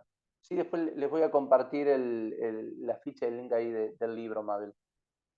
Y todo eso que se ve como degeneramiento, en realidad es un camino de búsqueda. Estamos buscando la aceptación, la pertenencia, el amor, aquello que teníamos en nuestras comunidades, aquello que la iglesia nos daba, aquello que sentíamos que venía de Dios. Pero en un momento, quienes procuran hablar en su nombre, al condenarnos, muchos sentimos temor, muchos nos vemos frente a situaciones como esto de, bueno, tenés que ir a una terapia de conversión, o vas a venir a este campamento y vas a pasar todo este proceso y vas a salir heterosexual. Y miren, les prometo que me he arrodillado, he llorado, he hecho cuanta cosa me han dicho y nada ha cambiado en mí. ¿Y saben por qué no cambió nada? ¿Y por qué no cambió nada en mis hermanos y hermanas homosexuales? Porque no hay nada que cambiar. Porque es como Dios nos ha hecho. Es las personas LGBT que podemos conformar comunidades alternativas, que un poco nos remite también a la experiencia primigenia, ¿no? De la iglesia, ¿no? Estas comunidades alternas, paraculturales, contraculturales, donde los esclavos, los parias, donde las personas, digamos, menos valoradas, segregadas en aquellas comunidades de aquel contexto bíblico, eran bienvenidas y era una mesa de iguales, era un espacio de igualdad. Bueno, un poco las comunidades alternativas, disidentes, emergentes, que se conforman por distintas personas e identidades que no son bienvenidas en muchas tradiciones, comenzamos a tener una experiencia muy similar y muy evangélica, si se quiere. El pensar ser diferente incomoda el poder. Totalmente, totalmente, sí, coincido. Quisiera avanzar, yo tomé nota de lo que decían mis compañeros ahí exponiendo y también quería como reforzar algunas cositas que se me venían. Creo que Tevi ahí dijo algo muy interesante, la biología no como un destino, y esto que les mencionaba, ¿no? La heterosexualidad solo como una posibilidad. Y si no, yo les invito, miremos a los bonobos, miremos los caracoles, los caballitos de mar, digo, miremos a tantos animales. Hace poquito se observó el comportamiento homosexual en ballenas, que fue todo una novedad. Y yo no tengo nada en contra de las ballenas, tengo amigas ballenas, está todo bien. No tengo problema con los que hagan en su vida sexual. Digo, si Dios se los permite, digo, tenemos que mirar con más amor y tenemos que empezar a revisar con qué lentes nos estamos acercando al texto sagrado y nos acercamos a Jesús. Pienso incluso en los símbolos que tenemos los creyentes, los cristianos. La cruz era un instrumento de tortura para el imperio en ese momento. Terminó para nosotros hoy significando un símbolo de liberación. Y mientras muchos y muchas insisten en utilizar la diversidad sexogenérica como el instrumento de nuestra condenación, las personas LGBT reivindicamos esa diversidad sexogenérica como el instrumento de nuestra salvación. Lo reivindicamos como don de Dios, como gracia divina, y encontramos en ello, así como los creyentes miramos a la cruz y nos acercamos y podemos recibir bendición, podemos hallar palabra de Dios, podemos encontrar su bendición.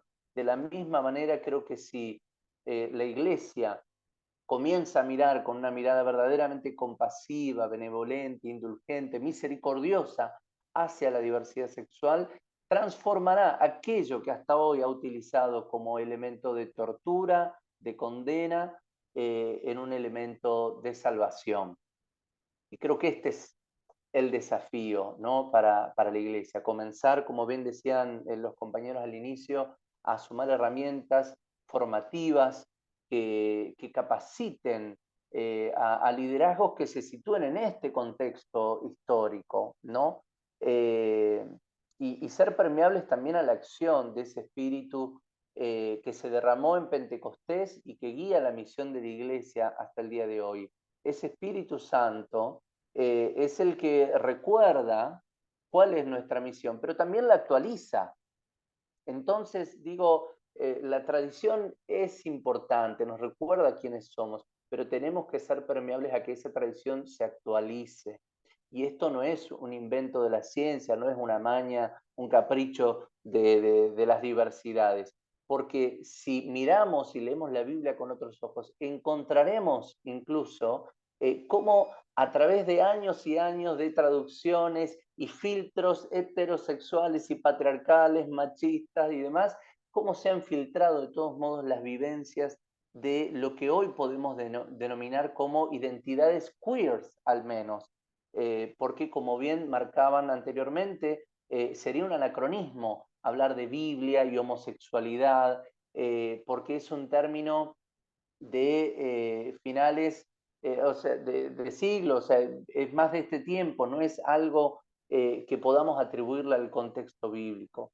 La Biblia nos ilumina por la experiencia que nuestros hermanos y hermanas han reflejado en esos textos, pero tenemos que saber acercarnos de manera crítica, tenemos que saber acercarnos de manera amorosa.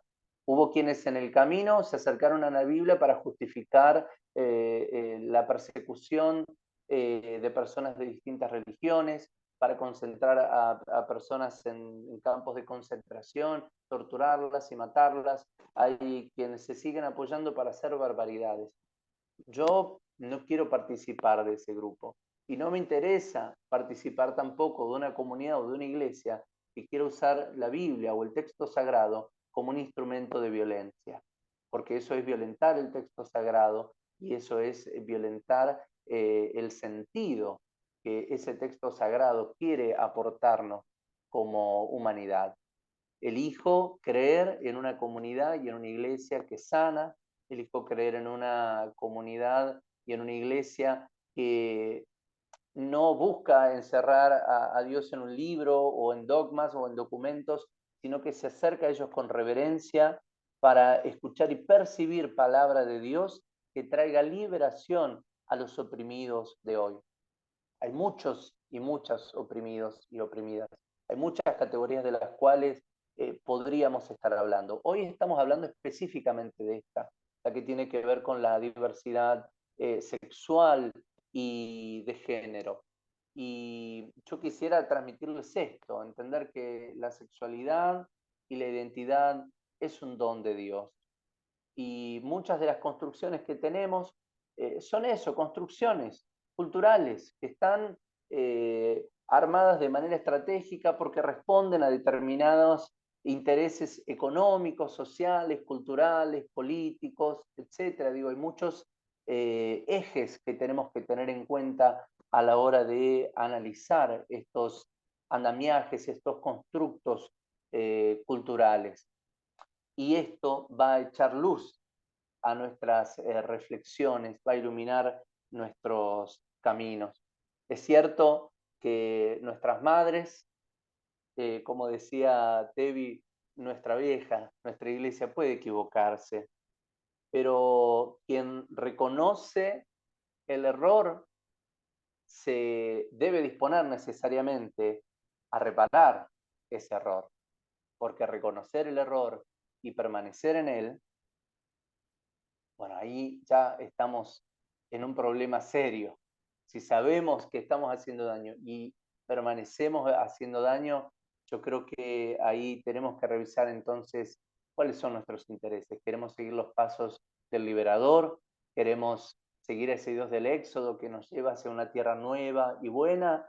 ¿O queremos seguir aventándole bibliazos a homosexuales y condenándolos y diciéndoles yo pertenezco y tú no perteneces, ¿no? Y esto que decía el status quo, ¿no? Las asimetrías de poder, esto de lo heterosexual como algo mejor y superior y lo homosexual como algo de segunda categoría. Y vuelvo sobre lo mismo, son opciones dentro de un gran abanico. No quiero olvidarme de nada.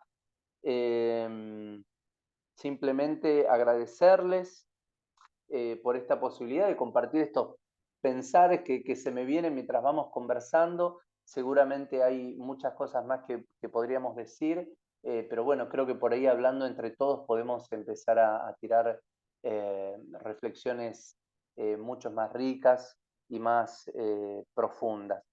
A ver si me quedó algo acá, un textito final, el de Efesios 6:12, que dice que no tenemos que luchar contra nosotros, ni contra nadie, porque no es contra carne ni sangre, sino contra las potestades, ¿no? Y a veces hay poderes que se vienen, que nos oprimen, poderes que incluso quieren torcer la mano servicial de la iglesia y quieren torcer sus caminos. Y tenemos que estar atentos como iglesia para no desviar nuestros pasos y ser dóciles al Espíritu que quiere corregirnos y llevarnos por sendas de justicia, sendas de amor, de solidaridad, de unión, de perdón y de sanidad. Gracias, David. Bueno, gracias, David, Tevi, Manu, Lucas.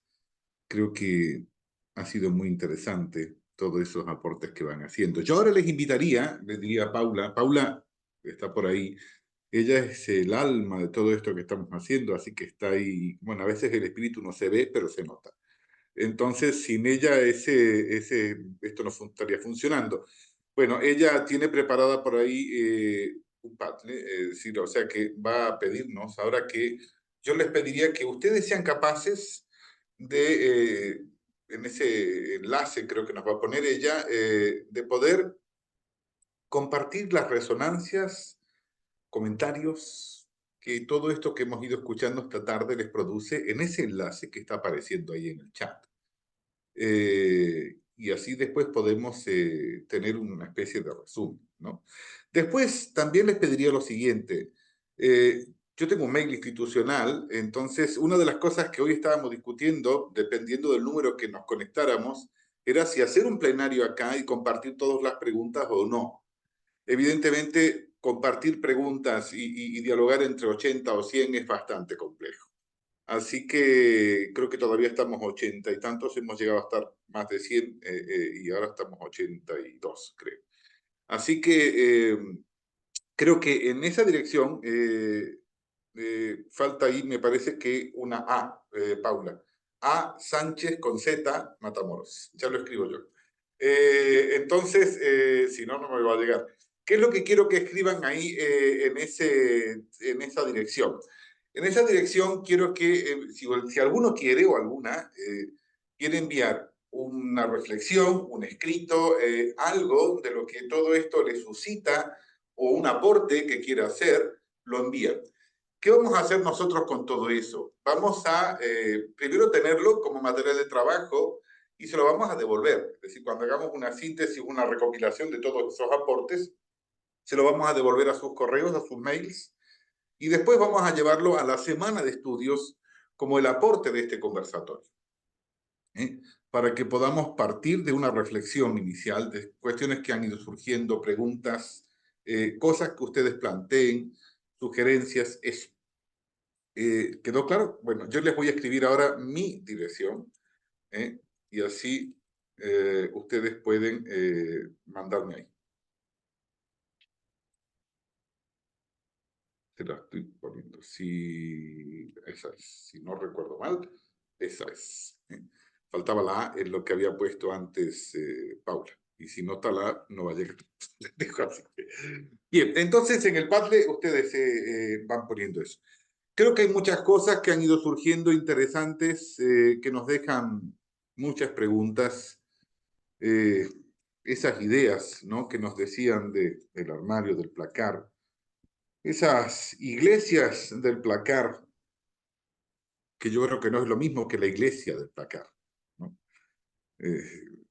Yo creo que si algo quedó claro esta tarde es que es eso, ¿no? Hay iglesia en muchos lugares.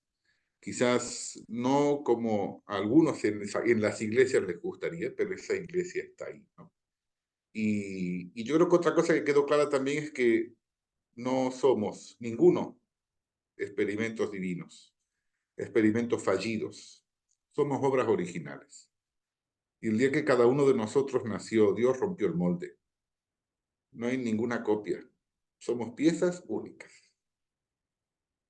Y eso es importante no olvidarlo nunca. Cada vez que hay un intento de homogeneizar, de hacer fotocopias, de troquelar a las personas, acabamos mal. Dios nunca troquela, nunca fotocopia. Él es así, original, artista. Hace una pieza, le pega un martillazo y produce otro molde. Así que Dios no es que se le quemó esta pieza o le quedó torcidita o le quedó chueca. Es así. Y algo importante es que cada una de esas piezas son imágenes de Dios. Todas, sin exclusión. Así que eso no lo podemos olvidar también. Bien, agradecerles. No sé si alguna cosa más, Lucas, Tevi, Manu, David, ¿qué quieren decir? Porque ya, ¿qué hora es? Son casi la media y la gente ya tiene cara de cansancio. Así que no sé si alguna cosa que quieran ustedes decir. Ah, dice Juan Bautista. A ver, le vamos a dar también Juan Bautista, es alguien que también estaba ahí, lo tenía yo en el placar, ¿viste? Entonces, de todo esto de los conversatorios y la semana de estudios, estamos los dos como hermanos siameses trabajando en esto. Así que yo, como la siamesa protagonista, la había ocultado, así que voy a dejar que Juan Bautista diga. No, simplemente pongo allí en el chat que en este conversatorio nos lleva a ir pensando en los contenidos que queremos trabajar en la 45 semanas de estudios. Va a haber otros 3 conversatorios más que seguiremos difundiendo por las redes del instituto, pero que queremos profundizar en esa semana de trabajo. Así que invitarlos a que estén atentos a las publicaciones de las redes, a este trabajo también que nos proponía Alonso, porque la idea es que, bueno, todo lo que nosotros podemos ir compartiendo en este conversatorio, en los 3 siguientes que propongamos, podamos llevarlo a la semana de estudios que se realiza en esa semana del 26 al 30 de agosto por la tarde, en formato híbrido, y será una oportunidad de que sigamos trabajando juntos y compartiendo estos contenidos. Así que hacer esta invitación para que lo tengamos presente. Gracias, Juan Bautista. Bueno, lo que les decía, no sé si alguno de ustedes, de Luca, de Tevi, de Manu, de David, quieren decir algo más. No, yo simplemente gracias, Alonso, de vuelta por la invitación y por hacerla inclusiva. Comparto ahí las redes de Centu por si quieren seguirnos, por si quieren acompañarnos. Cento es una comunidad diversa sexual y espiritualmente, así que es diversidad sexual, espiritual, etaria y de cualquier estilo, así que todos son bienvenidos. Pueden escribir ahí por Instagram, le vamos a responder, pueden compartir también la página a quien crean que lo necesite. Bien. Patricia había levantado la mano, no sé qué quiere. Sí, buenas tardes. Buenas noches. Lamento en este momento que no haya venido ninguno del grupo de la diversidad de que soy parte. Yo vivo en Salta y realmente es estremecedor los testimonios de los chicos, chicas y chiques que están dando. Salta por su misma tradición conservadora, y si queremos agregar adjetivos patriarcal, clericalista, machista y demás, tiene una realidad muy distinta y muy dolorosa, ¿no? Nosotros desde hace estamos trabajando desde el 2018 con la anuncia del obispo, gracias a Dios, en la pastoral, acompañando a nuestros hermanos de la comunidad LGTB, y hemos formado una pequeña comunidad que se llama Diversidades Espirituales, porque, digamos, no solamente la diversidad, sino que también de distintas confesiones religiosas. Hay un budista, una adoradora de la Pachamama, de la Macumba Blanca, un ateo, un renegado de la iglesia, una adoradora amantísima de la Eucaristía católica, y juntos estamos transitando un camino de hacer crecer y madurar nuestra espiritualidad. Y esto para mí es un espacio que primera vez en 7 años que estoy en esta misión pastoral, en la cual me siento convertida realmente. A mí la diversidad sexual me ha convertido, me ha dado vuelta a los esquemas, me ha abierto el horizonte, me ha hecho ser yo misma, aparte de otras cosas, de otras riquezas más. Pero primera vez que puedo compartir un encuentro, no, hemos compartido algún encuentro, pero un encuentro digamos, de esta calidad, ¿no? Por eso yo ponía en el chat qué posibilidades hay de que de alguna manera uno siempre quiere seguir es como cuando uno se da, ahora dame tu correo, tu celular y después nunca llama, ¿no? No. Pero, digamos, de qué manera como iglesia podríamos propiciar también esta comunión de intereses, si se quiere decir, de interés no sé si llamar interés porque me van a, los chicos me van a sacar porque ellos me desestructuran continuamente, pero ¿cómo podríamos seguir nosotros reflexionando académicamente, sino vivencialmente, ¿no? Bueno, esa es una inquietud que tengo. Y después de coincidir también con lo que han dicho los chicos, que ante todo, todos somos personas sagradas. Y en la medida que excluimos, nos estamos excluyendo a nosotros mismos. Así que esa es una de las cosas que tenemos así como grupito de la diversidad espiritual, ¿no? Así que bueno, muchas gracias por este momento en que puedo volcar esta pequeñísima experiencia. Gracias, Patricia. Bueno, eso les había dicho antes a Lucas, a Tevi, Manu, y si querían ir Perdón, yo simplemente terminando. agradecer el espacio. La verdad que celebro mucho este tipo de oportunidades de encuentro. Creo que juntos podemos hacer de esto algo, de la iglesia, algo mucho más lindo. Celebro mucho que haya tantas personas con ese deseo de transformar, de avanzar, de cuidar a todos, de seguir para adelante.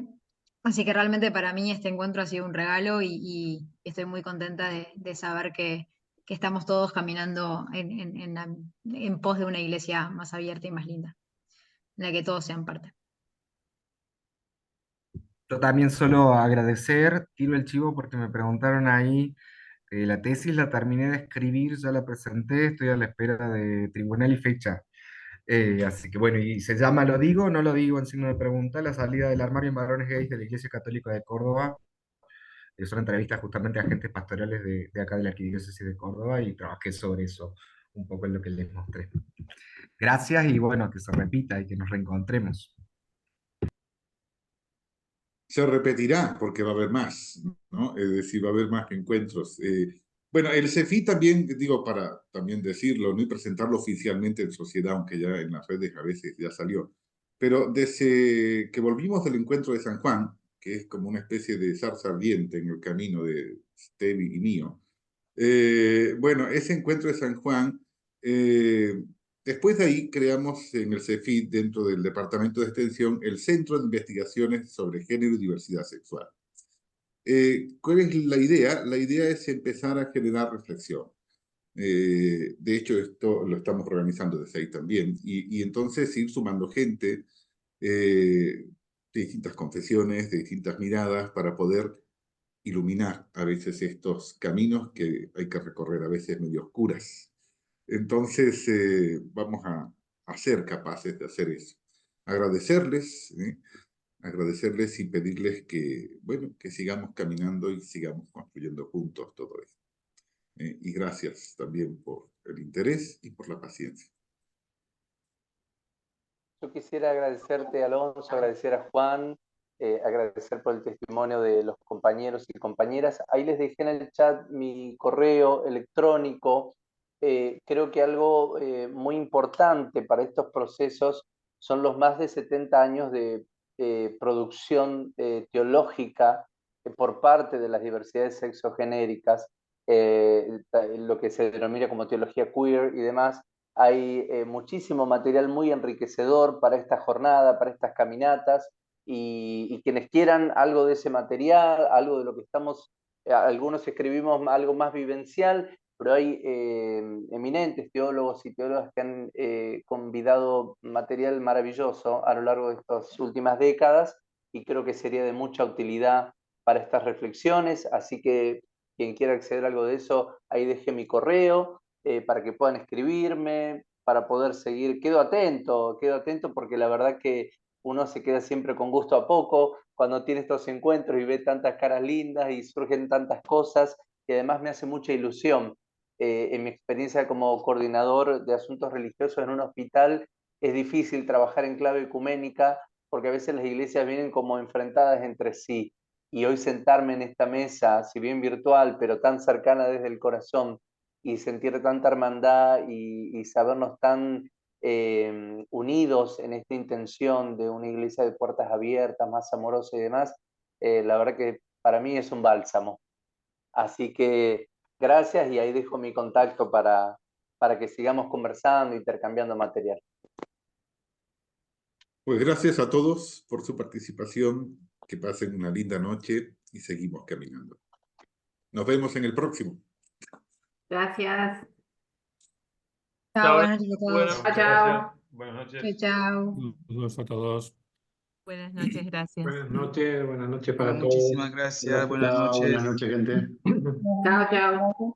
Gracias, Alonso y Juan, también por la coordinación de todo el encuentro.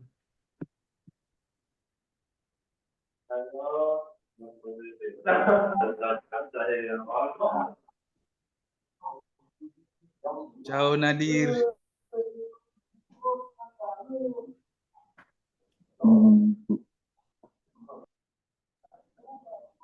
Un saludo grande y gracias a los hermanos colombianos por el cariño y el afecto que nos tienen.